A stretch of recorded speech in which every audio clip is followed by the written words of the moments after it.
Yakutia is the largest region in Russia. Its area is over 3 million square kilometers. It's like an entire India in conditions of permafrost.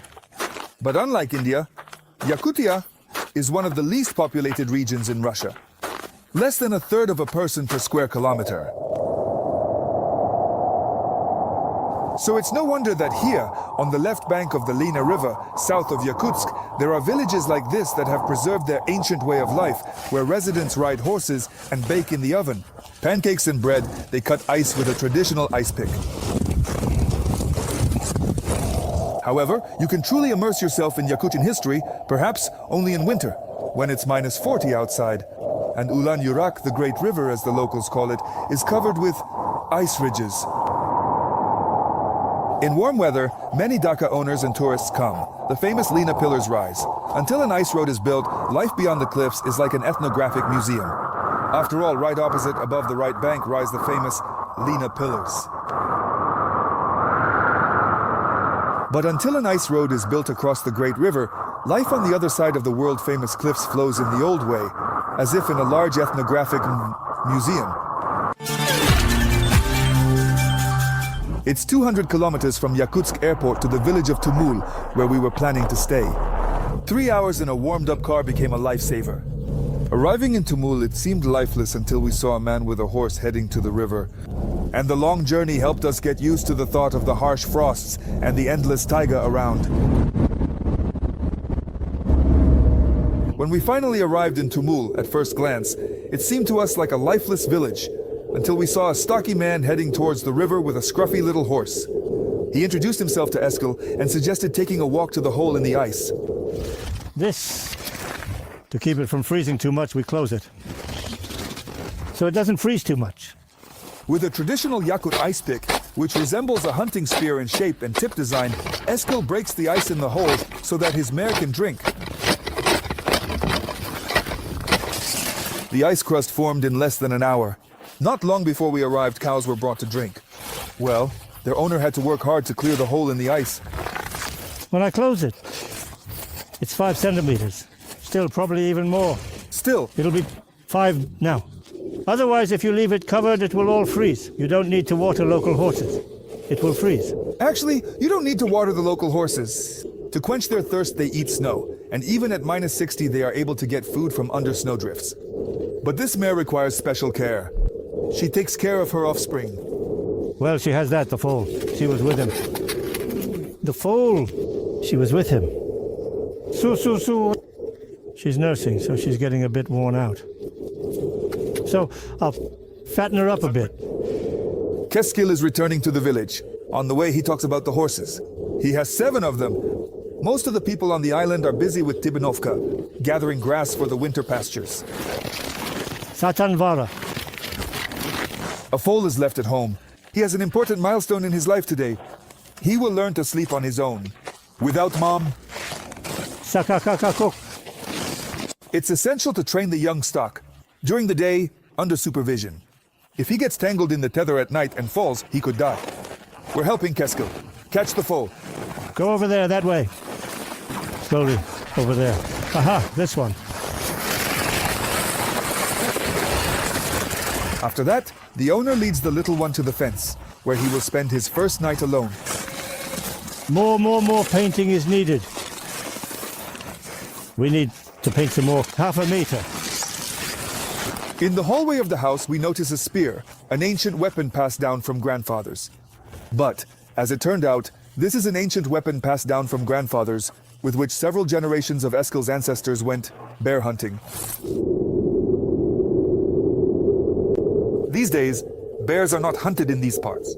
But there is still a chance that some restless bear, suffering from insomnia, might wander into the village and try to attack horses or people. That's when old weapons and skills passed down through generations will come in. Very handy. Just like that. And just like that, you know. It's surprising how the elderly Tumulek works with his bare hands.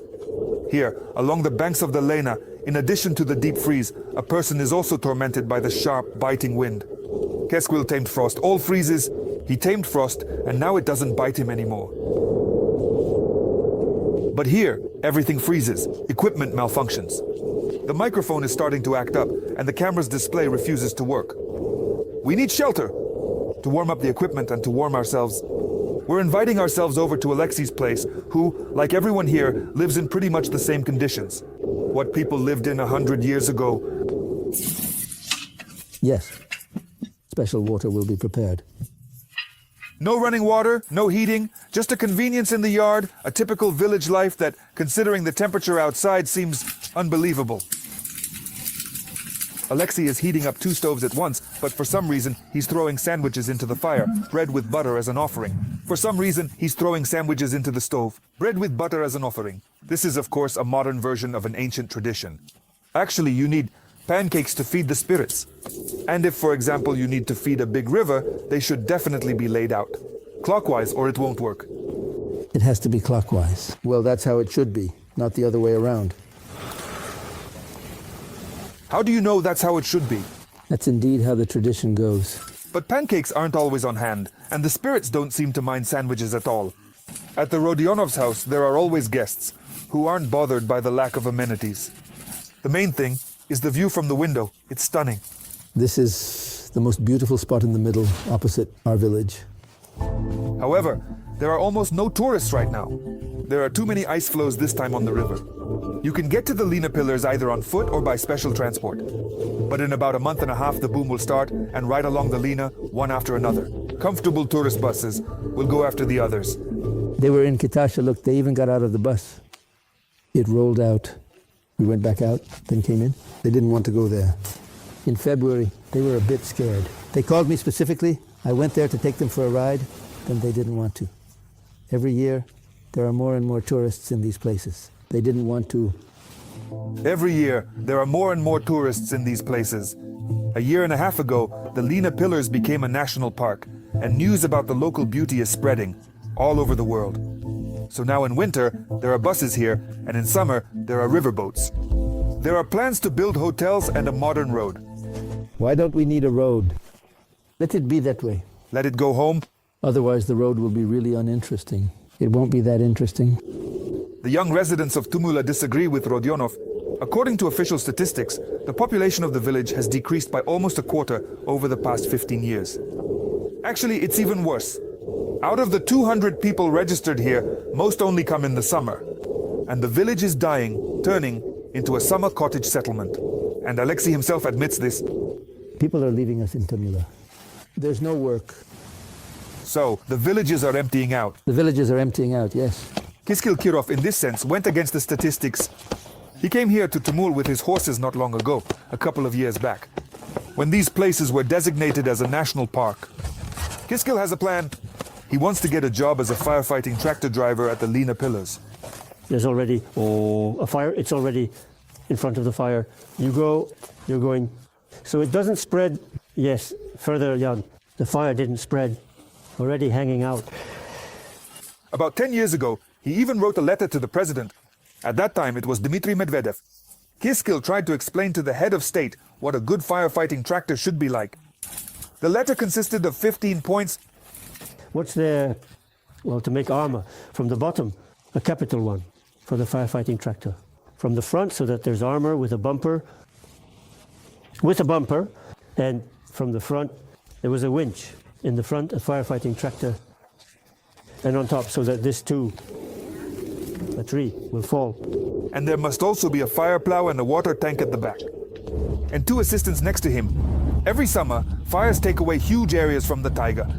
Kirov is confident that his crew won't give the fire a chance. A tractor driver and 2 resourceful guys. It needs to be in the front so that the tractor, so that it can fit between the trees. This, it shows the tractor driver the way in front. The tractor, so that it can fit between the trees. This, it shows me the way in front of the tractor driver. Today, they're chopping. Something's in the way. This little one, thin, this forest. Well, what is this? The tractor driver's dreams are interrupted by the mailman. Galina Klopkova brought the letters. He says that in winter, when people leave, there's not much work. So it's not even a job. Oh, so Kaltuda. Klopkova works part-time, earning just over 8,000 rubles a month. I tell her that somewhere in the depths of Novgorod, they would envy her. You have to work more there, but you earn less. Galina asks not to be envious. She's even willing to pay extra to work in the conditions of a Russian winter, not a Yakut winter. At a comfortable minus 15 degrees Celsius for a person, Keskil starts reading the letters and we drive on to where there are even fewer people. If there's still some life left in Tumula, almost no one is left in Yalanka. This is a once Russian postal coach village. Gabriel Sokolov is one of its last residents. My father used to run the mail back in the war, or maybe after the war, I can't even say for sure. Well, everyone used to run the mail here.